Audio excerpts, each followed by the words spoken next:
Olá, eu sou Tomás Zickman de Barros, sou economista formado pela Universidade de São Paulo e atualmente eu estou concluindo o meu doutorado em Teoria Política no Instituto de Estudos Políticos de Paris, a Sciences Po.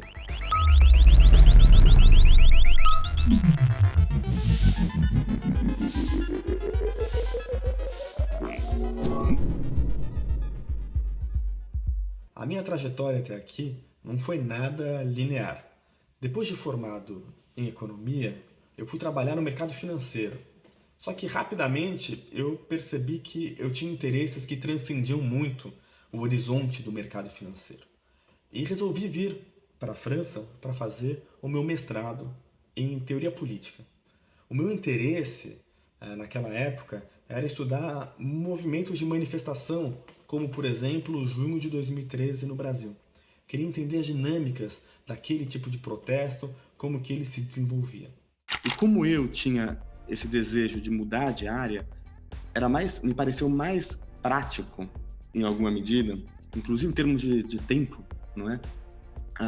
Vir para a França, porque o Master na França, ele tem ele é diferente, qualitativamente diferente do mestrado no Brasil. Mestrado no Brasil você já entra com um orientador, com um projeto muito bem definido, não é?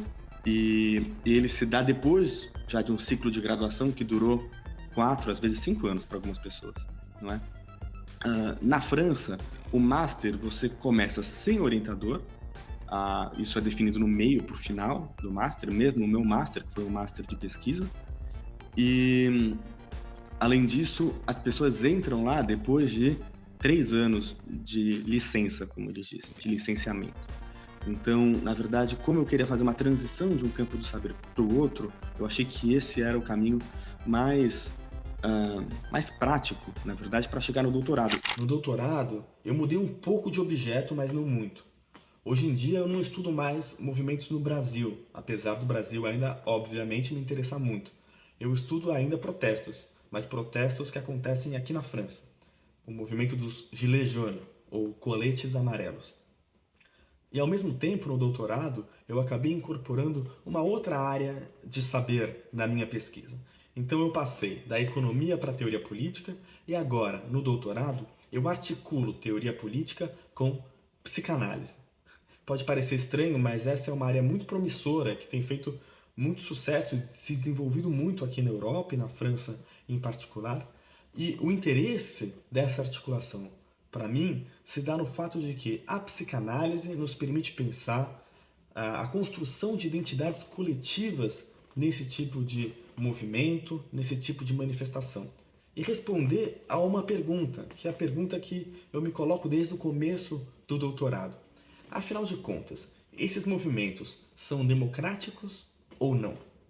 E a resposta, que eu já inclusive publiquei em alguns artigos, é que movimentos tão fragmentados, tão diversos como esses que eu estudo, não permitem uma resposta única, direta. Na verdade, dentro de uma manifestação como a do Gilets jaunes, você vai encontrar tanto manifestantes radicalmente democráticos, quanto manifestantes que não são democráticos. E aí temos novos problemas a estudar, a dinâmica, a interação entre esses diversos setores. Quando eu vi a irrupção do movimento dos coletes amarelos, eu vi coisas muito semelhantes a junho. Na verdade, distinguem esses movimentos de outros, porque nos dois casos nós estamos lidando com movimentos políticos que são muito diversos em termos de composição ideológica, não é? A gente tem gente da extrema esquerda e da extrema direita, tanto em um movimento quanto em outro, o que já torna eles diferentes, por exemplo, de movimentos que nós vimos na Espanha, nos Estados Unidos em 2011, que eram majoritariamente mais ali de uma esquerda que tradicionalmente se manifesta, se mobiliza. São movimentos que ganharam uma amplidão muito grande, não é? Conseguiram dialogar com partes da sociedade que até então não se manifestavam. Então, nesse sentido, eu também decidi estudar os coletes amarelos por conta da minha experiência de estudar o Brasil. Eu acho que a França tem um papel chave em acolher pesquisadores brasileiros e dar boas condições de pesquisa e de estudo para esses pesquisadores. Então, ela cumpre essa vocação duas vezes secular, não é, de acolher pesquisadores brasileiros. Mas eu também acho que os pesquisadores brasileiros têm muito a contribuir para a academia francesa em uma via de mão dupla, por assim dizer. Eu acredito que a teoria política no Brasil é muito interessante, nós temos um pensamento brasileiro muito próprio, muito elaborado e muitas vezes desconhecido, porque é apenas publicado em português ou pesadamente publicado em português. Então, um dos meus objetivos na pesquisa é também fazer esse diálogo entre o que é publicado nos grandes centros de pesquisa internacionais, seja anglófonos, seja francófonos, com o pensamento brasileiro, que eu acho que merece ser valorizado e integrado.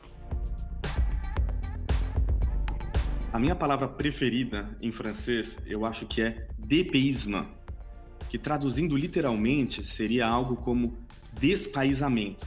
Obviamente isso não existe em português, não é? Mas o que significa despaísamento, dépaysement, ou se dépayser, que seria o verbo se despaisar? Literalmente é sair do seu país. Não no sentido de imigrar, de mudar de uma vez, mas de estar fora do seu país de origem, numa visita, numa viagem, estar no estrangeiro e ver coisas diferentes. É a experiência de se confrontar com o que é diferente, com o que é estrangeiro.